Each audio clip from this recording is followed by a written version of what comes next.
Le héros doit rencontrer un certain nombre d'épreuves. Et c'est là où on est au cœur, je pense, de l'intérêt qu'on a pour les comics, à savoir le combat contre l'ombre, l'idée qu'à un moment donné, peut-être qu'on va aussi se retrouver en groupe, hein, la question de la communauté aussi de vilains, et l'idée qu'effectivement, on va se confronter alors, au concept jungien, je vais passer parce que Laurent, tu l'as dit, la question de la persona, et la question des masques. Alors là, je convoquerai l'image de notre araignée, Spider-Man, hein. Alors peut-être sur le comics de Steve Ditko, Alex, deux mots pour ceux qui ne connaissent pas Ditko. Alors Steve Ditko, c'est un auteur qui avait commencé de fin des années 40, début des années 50, qui a fait beaucoup de comics de monstres, à l'époque où c'était le fonds de commerce de Marvel, avec des choses inspirées de Godzilla, avec des créatures titanesques. Ça a été pendant toutes les années 50, avant le retour des super-héros, le fonds de commerce de Marvel.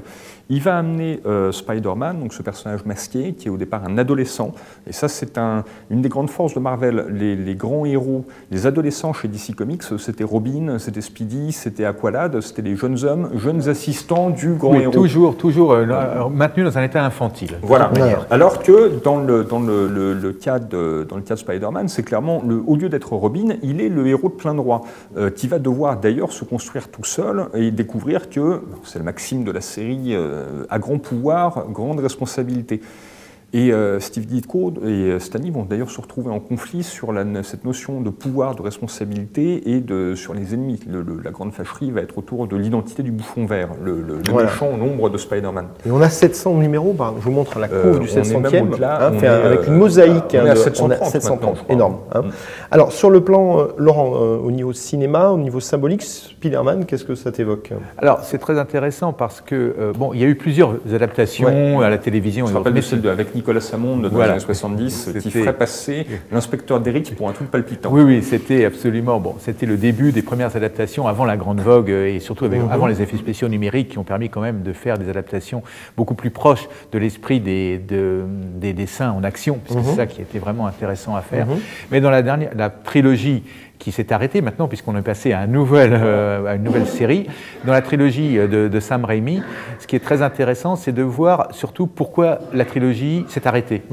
C'est-à-dire que le premier film, comme toujours, c'est l'origine du héros, comment il s'est fait piquer par une araignée, comment il prend conscience de sa nouvelle force. Dans le deuxième, il commence un petit peu à douter de lui-même. Il y a aussi ses rapports amoureux qui sont compliqués. Et puis surtout, dans le troisième, c'est là où c'est vraiment intéressant, et l'affiche le montrait très bien. On voit comment ce héros adolescent qui commence à évoluer et qui cherche à devenir adulte, c'est toujours le fondement, doit affronter son ombre. Et il hérite à ce moment-là d'une nouvelle combinaison, dans un nouveau matériau qui est entièrement noir, qui modifie à la fois son action, mais aussi sa personnalité. Et qui prend possession de lui. Et qui, bien sûr, prend possession de lui, c'est le principe classique de Jekyll et Hyde, sauf que là, c'est la combinaison, c'est le costume qui prend possession de lui, et ça renverse bien sûr la problématique, et c'est vraiment l'apparition concrète, matérielle de l'ombre. Et bien sûr, une fois qu'il va régler ce complexe, ce conflit, la série va s'arrêter parce que Peter Parker, donc le nom civil de Spider-Man, ne peut pas être adulte. C'est un héros adolescent. C'est d'ailleurs le gros problème dans les bandes dessinées, ils essaient de le ramener périodiquement à l'adolescence, parce que quand il se marie, etc., ça change complètement la problématique de la série. Ils vont tuer sa femme à un moment donné, effectivement. Ils vont tenter de la tuer, ils vont les divorcer, ils vont lui faire oublier sa femme. Sauf qu'un dessin peut rester toujours identique, sauf qu'un comédien ne peut pas. Alors soit on change de comédien, mais malgré tout le monde évolue, et puis les tranches d'âge du public aussi évoluent, soit il faut recommencer à zéro. C'est pour ça qu'il y a une nouvelle série qui a recommencé, parce que dans la première trilogie, Peter Parker a réussi, est devenu adulte, et on doit s'arrêter là.